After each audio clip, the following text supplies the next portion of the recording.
Well, we're back. Episode 45. Happy Father's Day, everybody. Happy Father's Day to my dad, my brother Mark, and everybody else I know that's got that big responsibility. Hope it was a good day. So, as most of you know, if you followed a bit along with some of my Instagram posts and Facebook and that kind of stuff, we made the trip to California. We survived. Everybody's back safe except for Annie. She chose to stay in that state she lives in. But before I get to all that stuff, I want to get through my usual random talks. This one does not have a ton of tennis. I haven't been on the court for 10 days, and I usually use my time on the court to create topics for this show, and I haven't been on there, so I don't have a ton. I've got one thing that I think applies that it came up while I was traveling, but let's do random stuff first. And first one I mentioned in a post I put up today,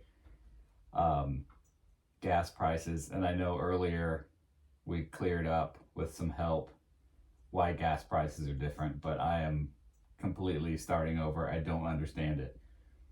When we left California on Wednesday, midday, we stopped for gas outside of LA.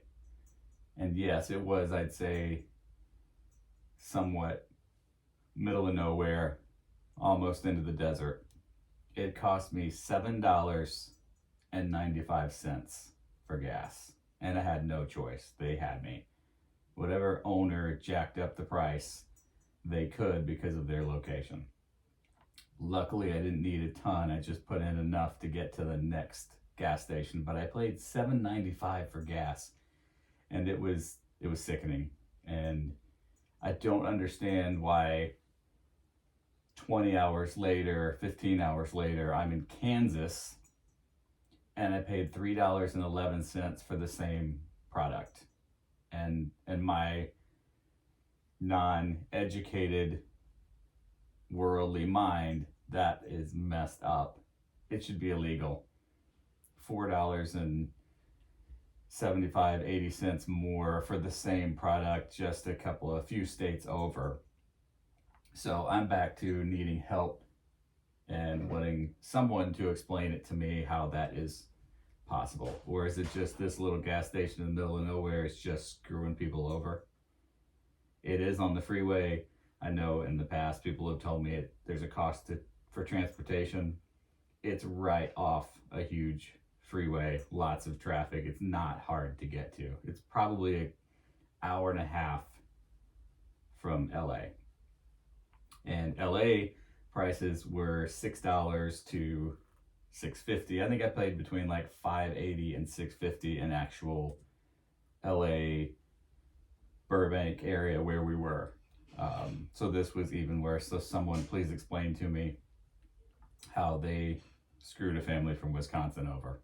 But like I said, luckily I didn't have to get much. I figured out how far before the next one and just got enough to make us there, so we don't get stuck in the desert.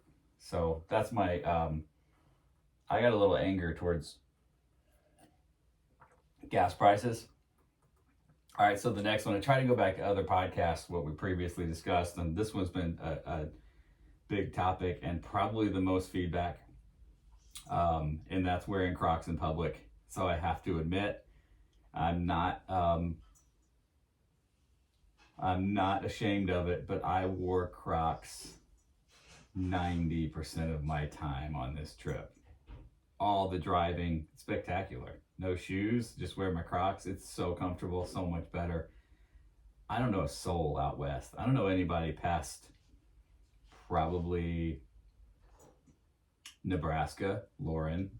I know Lauren who lives in Omaha. And she would make fun of me if I wore my Crocs in public. But I decided to wear them because I was on vacation and wouldn't see a soul I would know.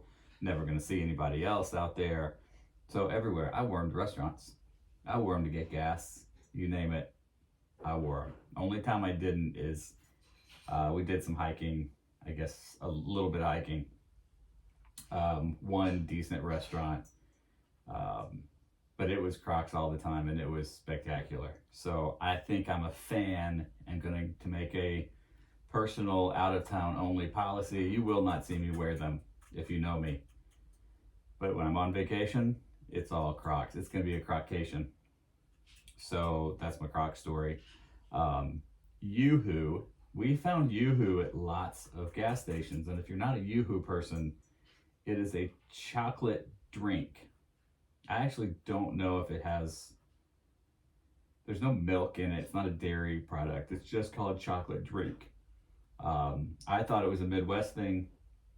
Used to have it a lot as a kid. Occasionally I can find it here in these little tiny boxes like at a Walgreens, but it was pretty popular at gas stations and was able to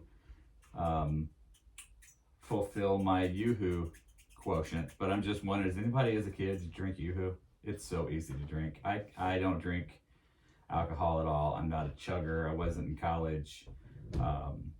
But I can chug bottles of U2 like nobody's business, and I'm not sure why. Similar to chocolate milk, I can drink a lot of chocolate milk like many of us can. But did you grow up with a Yoo-hoo? Do you know what it is? It's in glass bottles, which makes it even better. Drink it super cold out of the glass bottle. It's spectacular. So if you haven't had it, try to find some. If you have, I'm just curious whether it's something you grew up with or just happened to try once. But check it out, Yoo-hoo. It's the greatest drink ever. So along with that, I have some questions about my weight, because again, over this, I use this as sort of keep myself accountable, and I just figured this 10 days would crush me because it's really 6 days in the car, fast food, junk, snacks at every gas station, drinking more coffee, more sodas, which I don't drink a ton, but to help stay awake, just because we're on vacation. And I just assumed I'm going to come back with 4, 5, 6 or more pound gains, because my steps on those days of driving were 1,000, 1,500, where I typically on a day get 25 to 30. So sitting in the car, we did a lot of walking in California, but no exercise at all. I never went to the hotel gym. I didn't run, didn't work out, absolutely nothing, just ate. And we had In-N-Out Burger, Jack in the Box, Cane's. If you haven't had Cane's, it's a chicken, kind of like a Chick-fil-A, really good. I drank a lot of sweet tea, went to Dunkin' Donuts half a dozen times, really did a bad job, and came home and was highly disappointed. I gained 1 pound. That's it. And I don't understand how that could be, like, health-wise, how weight gain and loss happens. I did absolutely nothing. I felt terrible, and I gained 1 pound, and kind of disappointed in myself, because I thought if I gain some, it'll give me some motivation to lose it and get back at it. So if anybody's had that experience, I just assumed long time off of activity plus bad eating would do it, but it did not do it for me, unless it's delayed, and in a couple days I gained 10 pounds all at once and looked terrible. So if you've got an experience with that, or a reason why, like I thought maybe, is it stress? That's a lot of traveling, a lot of driving, and driving in places I'm not used to, and the traffic, and making sure I don't roll my family off a cliff, because there was some stress driving. But I don't get it. I'm lost.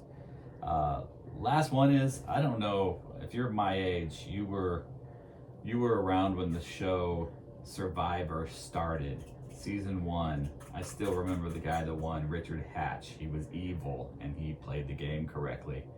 Did you guys know Survivor's still on? I had no idea. I just started watching again. 44 seasons. I'm actually watching season 44 right now. And after all those years, it's got to be 20, 25 years, it's still the same show. They haven't changed a whole lot of how they do it. It's challenges and different groups and types of people, but it all essentially is exactly the same. A group of people from different backgrounds trying to survive together and then beat each other.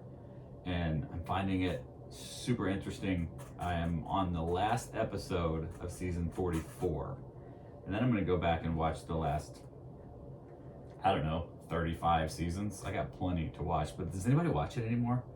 It's actually really good if you're into like watching how people work together, the dynamics they have, the decisions between voting off someone they've gotten close to versus wanting to win. I just find it incredibly interesting, and it's probably the reason my weight will go back up, because I'll sit and watch Survivor. But check it out, it's actually pretty good. I recommend it if you're looking for something to watch. The one tennis thing I mentioned, I was messing around on my phone. I drove most of the trip. Probably of the 62 hours in the car, I probably drove 55 of them. I did drive the entire way there for no reason other than I was doing okay, felt fine, and the driving was a little tricky in states like Colorado and Utah and Arizona, and I just felt like it goes back to how I was on the tennis court. It's the Michael Jordan rule. When stuff gets a little shady, I want the ball.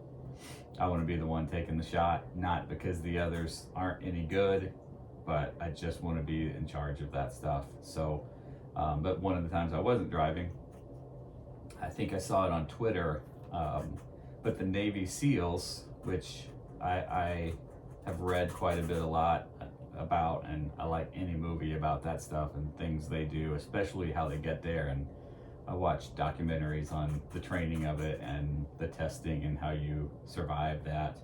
But they have a saying called full benefit. That's it. They say full benefit. And so I looked into it, and as usual, Twitter and Google are always right. So what that means is basically every challenge is a chance to get better. The harder it is, the more value it holds. So when something is difficult, you're getting the full benefit of that. And they say it in order to try to shift their mindset into something positive. So I looked it up, and some examples are when something sucks, full benefit. You're hiking in pouring rain, full benefit. You lose something, full benefit. You're driving and your car breaks down, full benefit. Adversity makes us better if we let it. And I just thought it was pretty interesting and applies to a lot of people. And the way I think it applies to tennis players is really from a drill situation or an open play. You're playing with a group, you're thrown into a lesson, and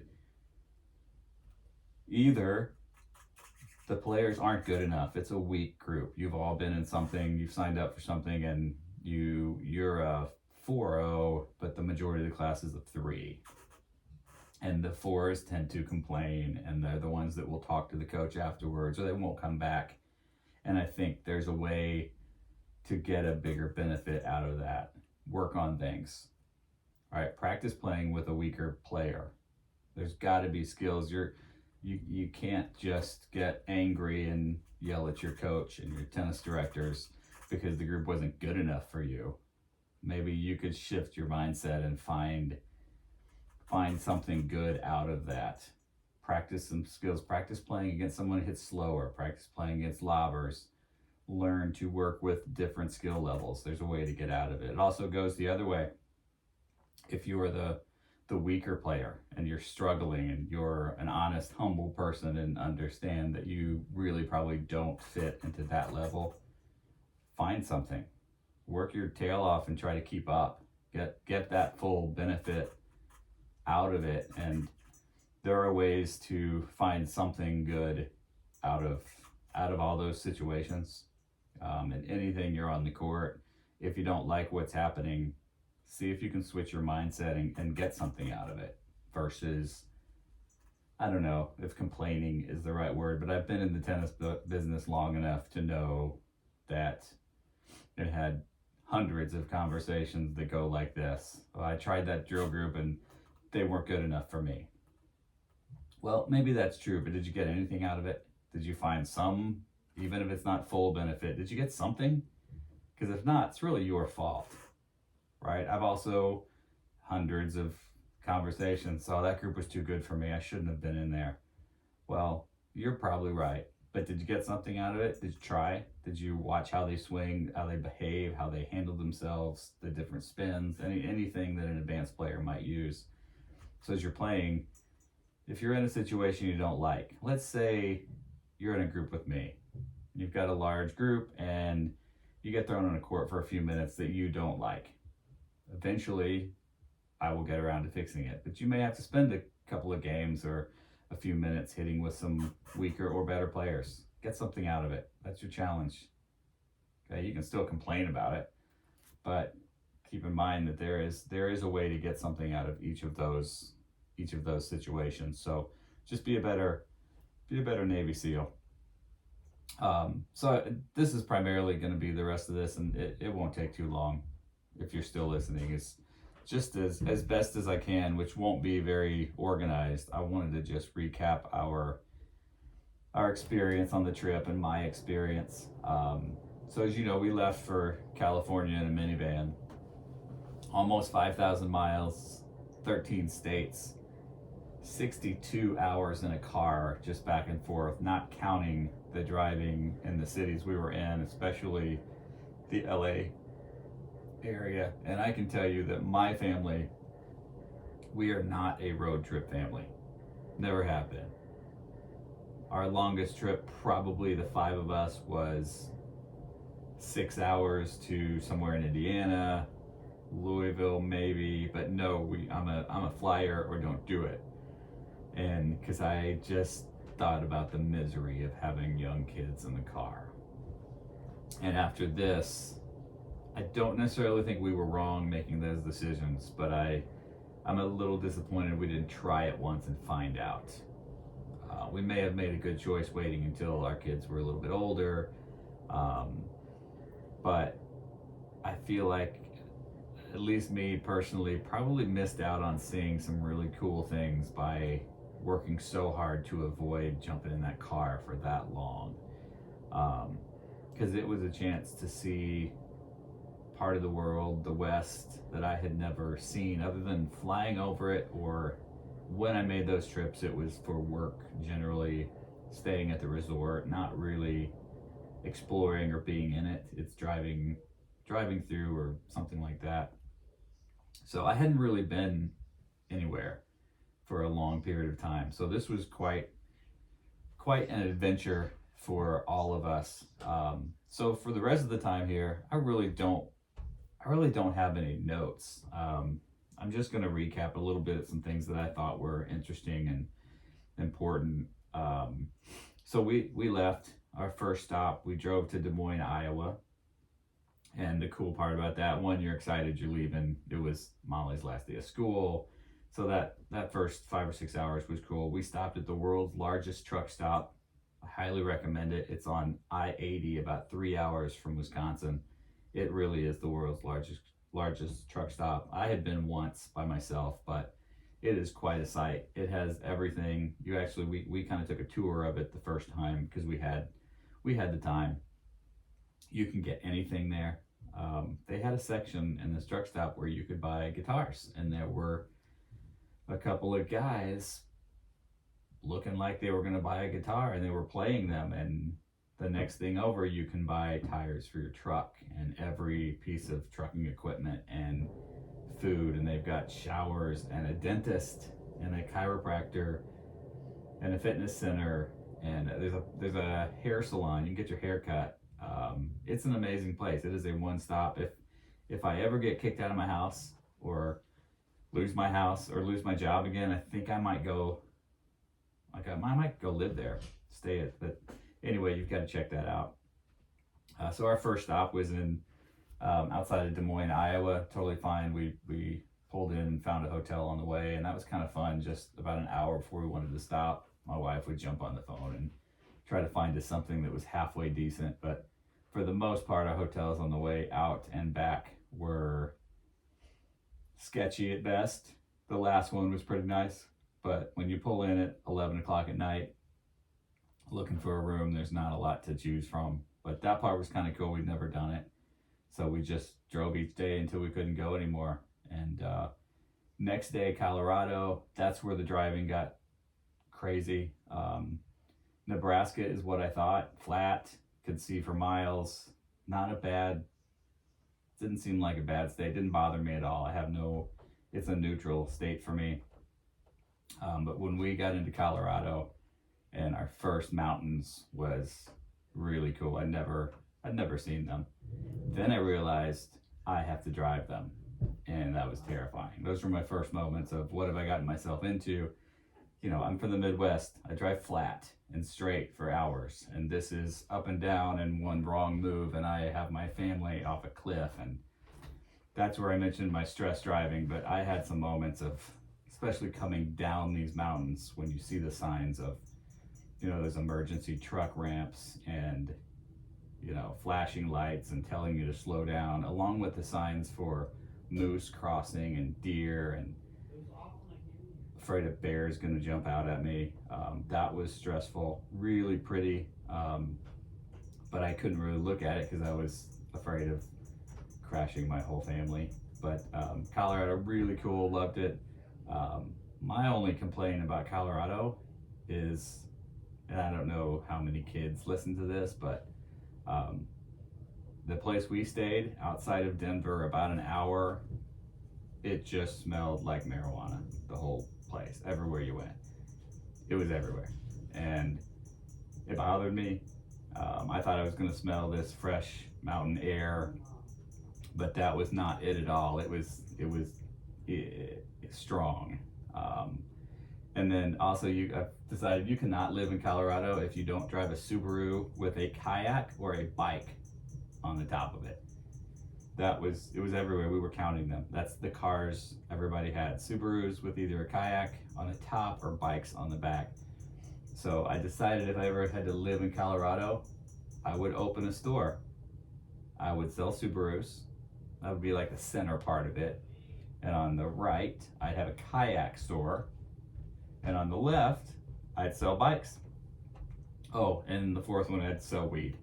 I'd make a killing. That's the richest person in Colorado, if you put those four things together. But it's beautiful. I was just sort of overwhelmed by seeing the mountains and some of them with the trees, and then you look above them and there's snow on them. And again, it's just coming from a person who has never seen these things. And really, really cool. So we spent a night in Colorado, got up, and then we hit Utah, which when I do my rankings, Utah's number one. Just beautiful. I'd never seen anything like it.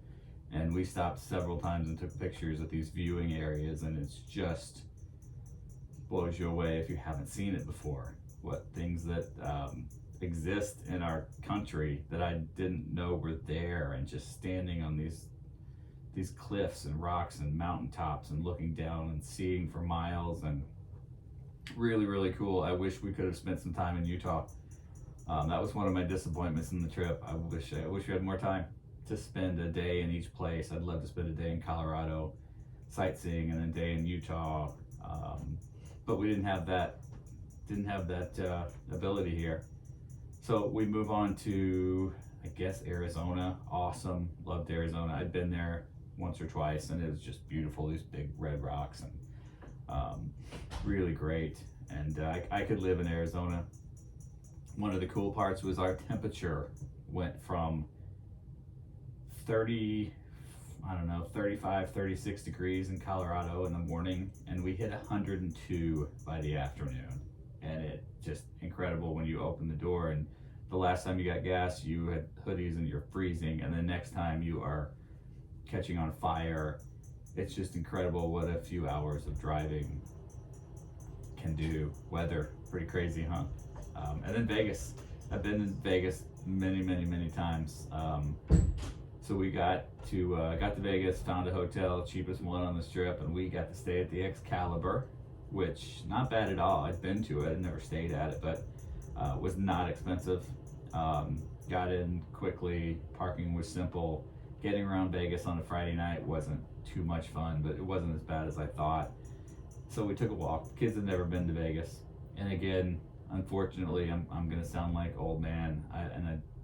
I mentioned I got married in Vegas at the Flamingo. We spent so much time there as younger people. It was our go-to, and I don't think I'll go back. I can't see a reason. It was crowded, dirty, unfortunately homeless everywhere. Very hard to get places. Didn't feel safe in some situations, and luckily the kids got to see it. We took a good walk and saw some stuff, and eventually just headed back. And the next morning, I got up for my morning coffee, and it was just gross and dirty, and I feel bad about it because it was one of my favorite places to go. Maybe it was just bad timing, but I think I'd go back if I was at a place where I would just stay at my resort for the most part, stay at the pools, gamble. But I don't think I would go out much anymore. It's just not for me anymore. Maybe it's still for young people, but it also smelled like Colorado, which means it smelled like weed everywhere. It was just a constant, and it's not my thing, and I'm not against it. I just don't want my town to smell like it, and it just I was disappointed and happy to go.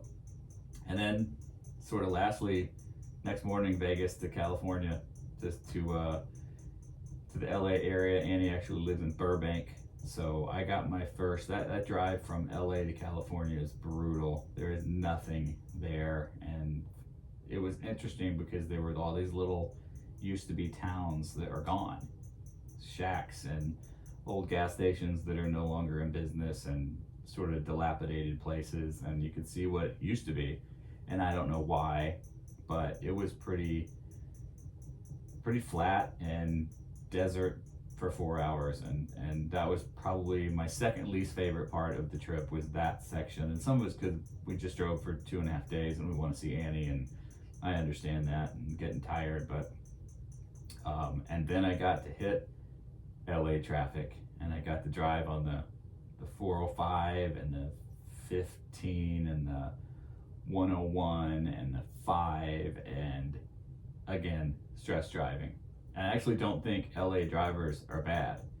I think they're actually very good drivers, because to be able to drive like that and not kill everyone on the road is pretty impressive. And I'd say I'm a fairly aggressive driver. I'm generally passing him on the faster side of things, and I was just getting destroyed. I'd be driving 80 and cars are just killing me. And we learned that California drivers, they don't just honk once, they hold the horn down, and they really let you have it if you make any mistakes, and a lot of stress driving through there. In addition to the distraction of me, I'm a pretty curious person. I'm looking to the right and left. I want to look at things and see the mountains and see the sights. And I realized I can't, because as soon as my head would turn, the car starts to turn, and I start freaking out because I've got my family in the car. And so I did not enjoy that a single bit. It was difficult for me. I'm guessing people get used to it. But I mentioned Subarus in Colorado. Well, in California, it's Teslas. I have never seen so many Teslas. They're everywhere.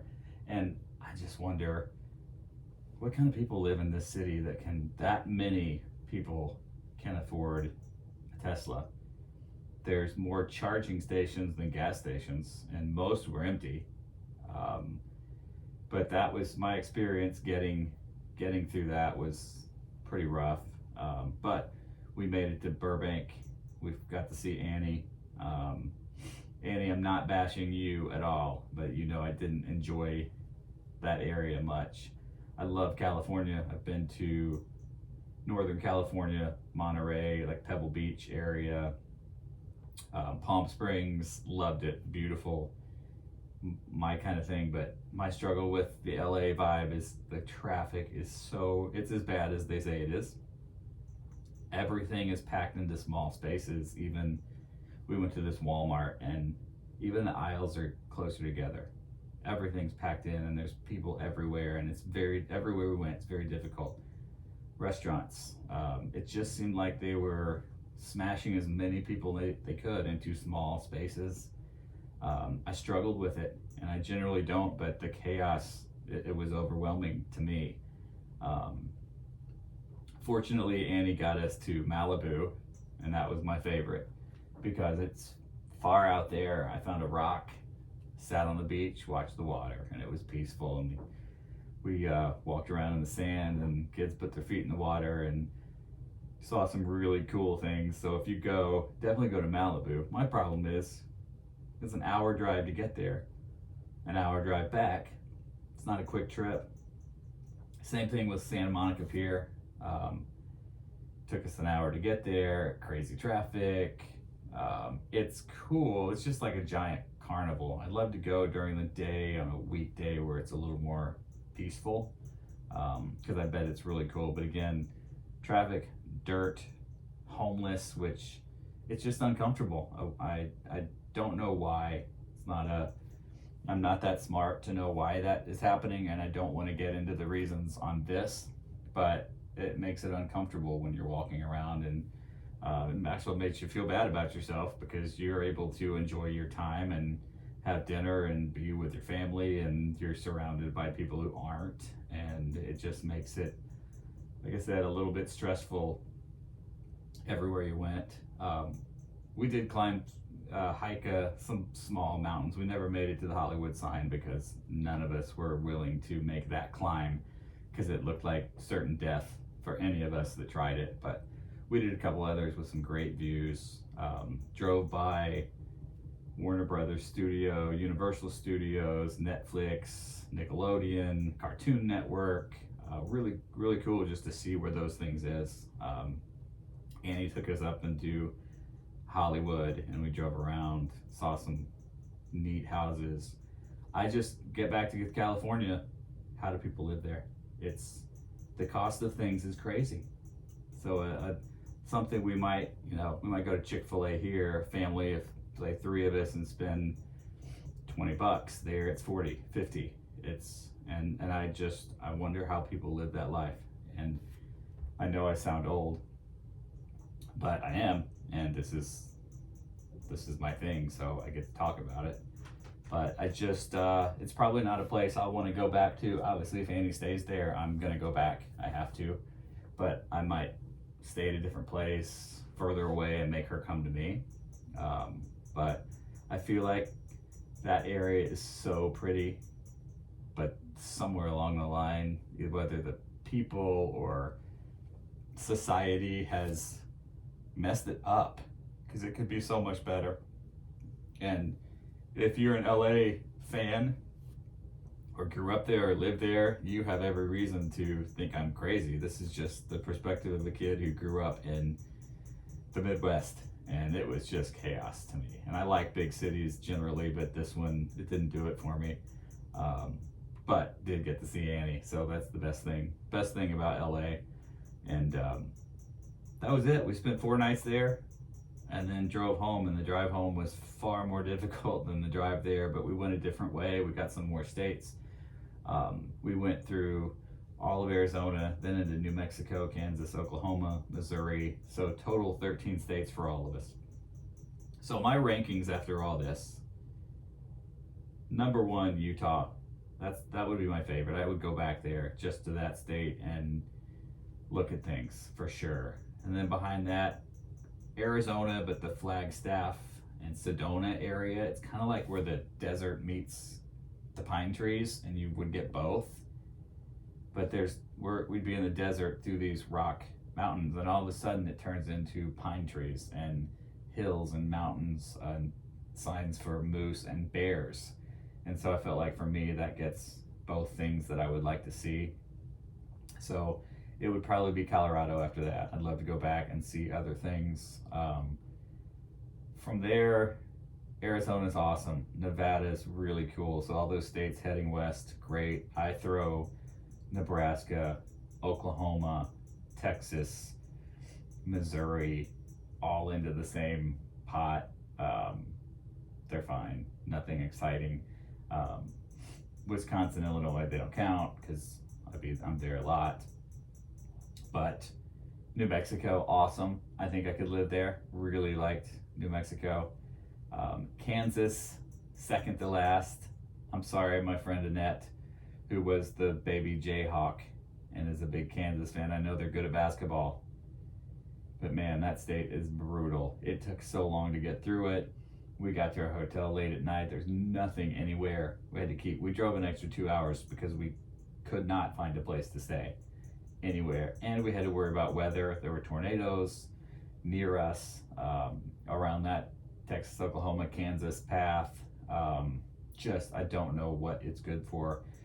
Kansas City, it's not even in Kansas, most of it. It's in another state. So the biggest city there doesn't even want to be in Kansas. So that's my second to last, and I think you got my tone from earlier. I'm putting the LA area last of my trip, but not California. There's some really awesome places in California that I've been to, so I'm separating that out, kind of like taking Chicago out of Illinois. It just wasn't for me. I'm not a California person. I don't think it's my people. I don't think we believe in the same things. And I just didn't get a great vibe from that. There were some cool things we did, but I don't think that area is for me unless I've got someone to drive me everywhere and take me to quiet places.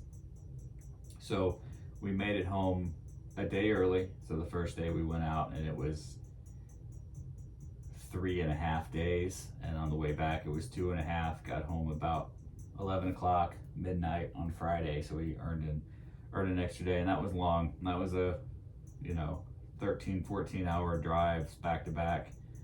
Pretty difficult. Had some dark moments, but overall I would just tell everybody, try it. If you've been anti-road trip like I was, try it. Don't be stubborn and like I had been for years. Maybe it's this age with a 14-year-old and 16-year-old, but the way there was fine. No major issues. We had a few minutes of hungry or bored or whatever, but it wasn't bad at all. And the way home, yes, far more bad moments because you're not going to see a family member. But coming home a different way, we saw a bunch of different states and knocked those off our list, so that was cool.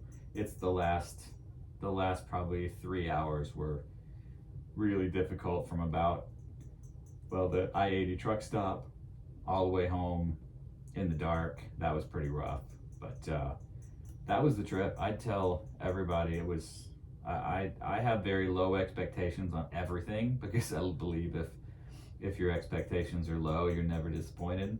So I was not disappointed at all. It just proved that we can do this. I never wanted to drive to Florida because it's like 20 hours. No way, I can't do that. Well, I've done 32 to California, so Florida, no big deal. Not saying it would be rainbows and unicorns, but I think we can make that trip. So that's sort of it. I'm looking forward to getting back on the court. It's been 10 days since I picked up a tennis racket, and it is a great thing for someone like me to get that kind of rest on arms, legs, back, you name it. Mentally, hopefully I get out there tomorrow and I still know what I'm doing.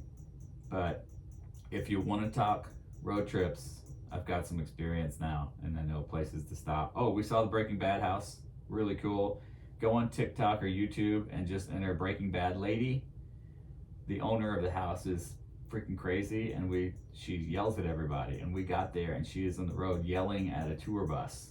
And I kind of went around so she wouldn't yell at me, which you can search videos of her. She hates it. I just tell her, listen, you live in that house.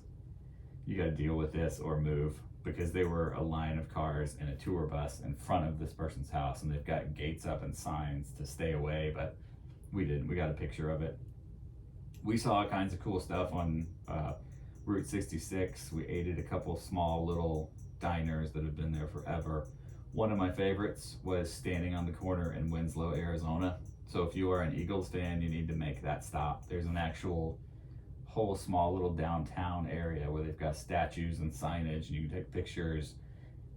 It's a must go if you're an Eagles fan or just a music fan in general. Really cool little area. I took a couple pictures. That was that was fun. I mentioned the truck stop, but lots of little places to see on the way. Someday when I have the time and the money, I'd like to make the trip again on a much longer scale and actually spend some time in these places and maybe meet some people, maybe change my thoughts on California a bit. But the whole point of the trip was to see Annie. Annie, this is my last thing. Well, two last things. One, I got to thank my buddy Sean, who was my tour guide via text. Kept sending me places to go and ideas, and they all worked out. Didn't get to all of them, but gave us a really good path. So thank you, Sean. It helped a ton. Hope we can get together soon, and I can tell you more about the trip.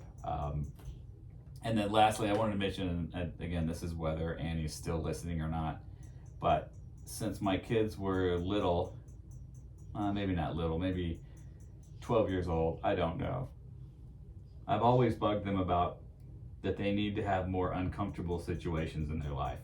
They have lived a pretty easy path, like a lot of their age kids, I believe. A lot of things handed to them,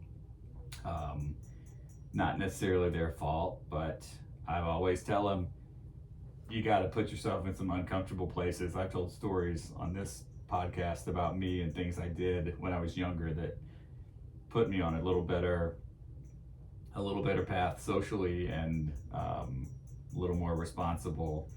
And I was bugging about it, doing uncomfortable things, and they need awkwardness in their lives, and they think it's ridiculous. But I got to tell Annie, you did it. You packed up your car. I can't imagine you driving through all the things I drove through.